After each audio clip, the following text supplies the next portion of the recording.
Welcome! So in this tutorial, I'm gonna show you or teach you on how to use CapCut template on TikTok.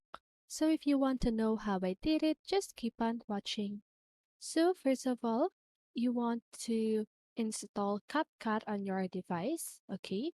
And then after that, just go ahead and find the template that you want to use on TikTok, okay?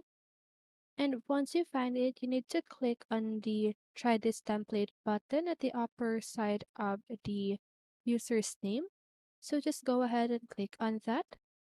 Click on Use Template. And then after that, click on Use Template. And then here, just go ahead and choose any photos or video that you want to add on the template. Okay? So in this template, I think I need 1, 2, 3, 4, 5, 6, 7, 8 pictures. Okay? 8. So now you just need to click on preview. Then here, when we try to play the video, as you can see, it will automatically add your photos or videos on the template. Okay, so just go ahead and export your video, and that is how you do it. So I hope this video helped you, and if it did, make sure to like, subscribe, and hit the bell notification so you won't miss a video. See you in the next one, and have a great day.